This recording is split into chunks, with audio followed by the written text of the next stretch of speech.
ತಾನು ವಿವಾಹವಾಗಬೇಕಾಗಿದ್ದಂತಹ ಬೆಂಗಳೂರಿನ software engineer baby Girish ಅವರನ್ನ 2003ರಲ್ಲಿ ಪ್ರಿಯಕರನ ಸಹಾಯದೊಂದಿಗೆ ಕೊಲೆ ಮಾಡಿದ್ದಂತಹ ಶೋಭಾ ಶಂಕರ್ಗೆ ವಿಧಿಸಲಾಗಿದ್ದಂತಹ ಜೀವಾವಧಿ ಶಿಕ್ಷೆಯನ್ನ ಸುಪ್ರೀಂ ಕೋರ್ಟ್ ಎತ್ತಿ ಹಿಡಿದಿದೆ.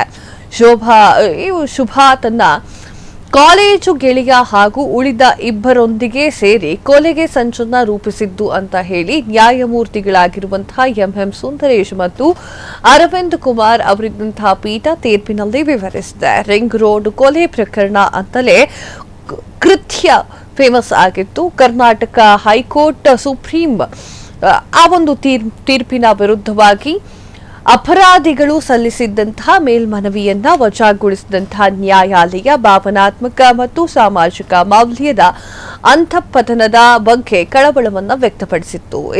ಇದೊಂದು ಅಂದ್ರೆ ಗಿರೀಶ್ ಜೊತೆ ನಿಶ್ಚಿತಾರ್ಥ ಏರ್ಪಟ್ಟಿದ್ದಂತಹ ತನ್ನ ಪೋಷಕರ ವಿರುದ್ಧ ಶುಭಾ ಕೈಗೊಂಡಂತಹ ತಪ್ಪು ನಿರ್ಧಾರದಂಗೆ ತಮ್ಮ ಪ್ರೇಮ ಪ್ರಾಂತೀಯ ಪ್ರಕರಣ ಅಂತ ಇದು ಬಣ್ಣಿಸತೊಡಗಿತ್ತು. ಕುಟುಂಬ ಎಳೆದಂತಹ ಬಲವಂತದ ನಿರ್ಧಾರದಿಂದಾಗಿ ಉಡುಗಿ ಹೋದ ಮಹತ್ವ ಆಕಾಂಕ್ಷಿ ಹುಡುಗಿಯ ಧ್ವನಿ ಅವಳ ಮನಸ್ಸಿನಲ್ಲಿ ತೀವ್ರ ಆಂದೋಲನಗಳನ್ನು ಉಂಟು ಮಾಡಿತ್ತು. ಮಾನಸಿಕ ಈ ಒಂದು ಹೊಯ್ದಾಟ ಮತ್ತು ತೀವ್ರ ಪ್ರಣಯದ ಅಪವಿತ್ರ ಮೈತ್ರಿ ಮುಗ್ಧ ಯುವಕನ ದುರಂತ ಕೊಲೆಗೆ ಇದು ಕಾರಣವಾಗಿತ್ತು. ಅದೇ ವೇಳೆ ಉಳಿದಂತಹ ಮೂವರು ಬದುಕನ್ನು ಕೂಡ ಹಾಳು ಮಾಡಲು ಇದೇ ಒಂದು ಪ್ರೇರೇಪಿಸಿತು ಅಂತ ಹೇಳಿ ನ್ಯಾಯಾಲಯ ತನ್ನ ತೀರ್ಪಿನನ್ನ ಹೇಳಿತು. ಶುಭಾ ಇತರ ಆರೋಪಿಗಳೊಂದಿಗೆ ಸೇರಿ ತನ್ನ ಭಾವಿ ಪತಿಯನ್ನ ಕೊಲ್ಲಲಿಕ್ಕೆ ಸಂಚನ್ನ ರೂಪಿಸಿದ್ದು ಅಂತ ಹೇಳಿ ನ್ಯಾಯಾಲಯ ಮೊಬೈಲ್ ಕರೆ ದಾಖಲೆಗಳು ಮತ್ತು ಆಕೆಯ ಆಪ್ತ ಸ್ನೇಹಿತನ ಸಾಕ್ಷ್ಯ ಆಧರಿಸಿ ಸಾಂದರ್ಭಿಕ ಸಾಕ್ಷ್ಯಗಳ ಸರಮಾಲೆ ಪೂರ್ಣಗೊಂಡಿದೆ ಎಂದಿತ್ತು. ನವೆಂಬರ್ 30, 2003ರಂದು ಕಾನೂನು ವಿದ್ಯಾರ್ಥಿನಿ ಶುಭಾ ಜೊತೆಗೆ ಸಾಫ್ಟ್ವೇರ್ ಇಂಜಿನಿಯರ್ ಬೇಬಿ ಗಿರೀಶ್ ನಿಶ್ಚಿತಾರ್ಥ ಮಾಡಿಕೊಂಡಿದ್ರು. 2 ದಿನಗಳ ನಂತರ ಡಿಸೆಂಬರ್ 3ರ ಸಂಜೆ ಶುಭಾ ಆತನನ್ನ ಊಟಕ್ಕೆ ಕರೆದುಕೊಂಡು ಹೋಗುವಂತೆ ಕೇಳಿಕೊಂಡ್ಲು. ಊಟವನ್ನ ಮುಗಿಸಿ ಮರಳುವಾಗ ಬೆಂಗಳೂರಿನ ವಿಮಾನ ನಿಲ್ದಾಣದ ರಿಂಗ್ ರಸ್ತೆಯ ಬಳಿ ವಾಹನವನ್ನ ನಿಲ್ಲಿಸಿದ್ರು.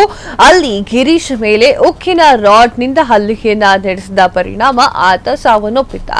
ಈ ಮದುವೆ ಇಷ್ಟ ಇಲ್ಲ ಅಂತ ಹೇಳಿ ಶುಭಾ ತನ್ನ ಕಾಲೇಜು ಸ್ನೇಹಿತ ಅರುಣ್ ವರ್ಮಾ ಬಳಿ ಹೇಳಿಕೊಂಡಿದ್ಲು.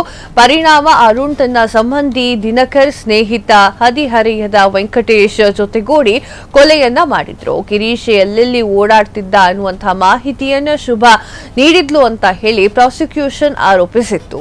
ವಿಚಾರಣಾ ನ್ಯಾಯಾಲಯ ಎಲ್ಲಾ 4 ಆರೋಪಿಯನ್ನ ದೋಷಿಗಳು ಅಂತ ಹೇಳಿ ತೀರ್ಪು ನೀಡಿತ್ತು. ವೆಂಕಟೇಶ್ ಅವರನ್ನ ಕೊಲೆ ಆರೋಪದಲ್ಲಿ ತಪ್ಪಿತಸ್ಥರೆಂದು ಘೋಷಿಸಿ ಜೀವಾವಧಿ ಶಿಕ್ಷೆಯನ್ನ ವಿಧಿಸಲಾಗಿತ್ತು. ಶುಭಾ ಅವರಿಗೆ ಸಾಕ್ಷಿ ನಾಶಪಡಿಸಿದ್ದಕ್ಕಾಗಿ ಶಿಕ್ಷೆಯನ್ನ ವಿಧಿಸಲಾಗಿತ್ತು. ನಂತರ ಕರ್ನಾಟಕ ಹೈಕೋರ್ಟ್ ಈ ಒಂದು ತೀರ್ಪನ್ನ ಮಾರ್ಪಡಿಸಿತ್ತು. 4ರನ್ನ ಕೊಲೆಗಾರರು ಅಂತ ಹೇಳಿ ಘೋಷಿಸಿತ್ತು.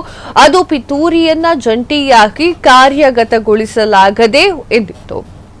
ಪ್ರಮುಖ ಪ್ರತ್ಯಕ್ಷ ಸಾಕ್ಷಿಗಳು ಮತ್ತು ಪ್ರಾಸಿಕ್ಯೂಷನ್ ಮಂಡಿಸಿದಂತಹ ಎಲೆಕ್ಟ್ರಾನಿಕ್ ಸಾಕ್ಷಿಗಳು ಸ್ವೀಕಾರಾರ್ಹ ಅಲ್ಲ ಅಂತ ಹೇಳಿ ಆರೋಪಿಗಳು ಸುಪ್ರೀಂ ಕೋರ್ಟ್ ಮುಂದೆ ವಾದಿಸಿದ್ರು. ಆದರೆ ನ್ಯಾಯಾಲಯ ಅವರ ವಾದವನ್ನು ತಿರಸ್ಕಾರಗೊಳಿಸಿತ್ತು. ಅಪರಿಚಿತ ಆಕ್ರಮಣಕಾರರು ದಾಳಿ ನಡೆಸಿದವರು ಅಂತ ಹೇಳಿ ಶುಭಾ ಹೇಳಿದ್ರು. ದಾಳಿ ಸಮಯದಲ್ಲಿ ಗಿರೀಶ್ಗೆ ಮಾತ್ರವೇ ಮಾರಣಾಂತಿಕ ಗಾಯಗಳು ಆಗಿದ್ದು ಶುಭಾಗೆ ಯಾವುದೇ ರೀತಿಯ ಗಾಯಗಳು ಆಗಲಿಲ್ಲ ಅಂತ ಹೇಳಿ ನ್ಯಾಯಾಲಯ ಗಮನಿಸಿತ್ತು.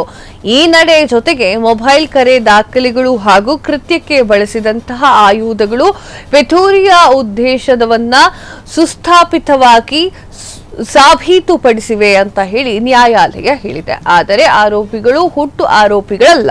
ತಪ್ಪು ನಿರ್ಧಾರದ ಮೂಲಕ ಅಪಾಯಕಾರಿ ಸಾಹಸಕ್ಕಿಳಿದಿದ್ದು ಘೋರ ಅಪರಾಧಕ್ಕೆ ಕಾರಣ ಅಂತ ಹೇಳಿ ಪೀಠ ನುಡಿದಿತ್ತು. ಹೈಕೋರ್ಟ್ ವಿಧಿಸಿದ್ದಂತಹ ಶಿಕ್ಷೆಯನ್ನ ನ್ಯಾಯಾಲಯ ಎತ್ತಿ ಹಿಡಿಯಿತಾದರೂ ಕೂಡ ಸಂವಿಧಾನದ 161ನೇ ವಿಧಿ ಅಡಿಯಲ್ಲಿ ಕ್ಷಮಾದಾನಕ್ಕಾಗಿ ರಾಜ್ಯಪಾಲರಿಗೆ ಅರ್ಜಿಯನ್ನ ಸಲ್ಲಿಸಲು ಅಪರಾಧಿಗಳು ಸ್ವತಂತ್ರರು ಅಂತ ಹೇಳಿತ್ತು. ಅರ್ಜಿ ಸಲ್ಲಿಸುವುದಕ್ಕಾಗಿ ಸಮಯಾವಕಾಶವನ್ನ ನೀಡಲು ತಾವು ನೀಡುತ್ತಿರುವಂತಹ ತೀರ್ಪನ್ನ ಅದು 8 ವಾರಗಳ ಕಾಲ ಅಮಾನತಿನಲ್ಲಿ ಇರಿಸಿತ್ತು.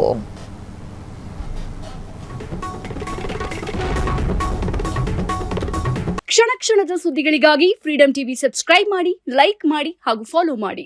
ಹೊಸ ಸುದ್ದಿಗಳ ನೋಟಿಫಿಕೇಶನ್ಗಾಗಿ ಬೆಲ್ ಐಕಾನ್ ಮೇಲೆ ಕ್ಲಿಕ್ ಮಾಡಿ.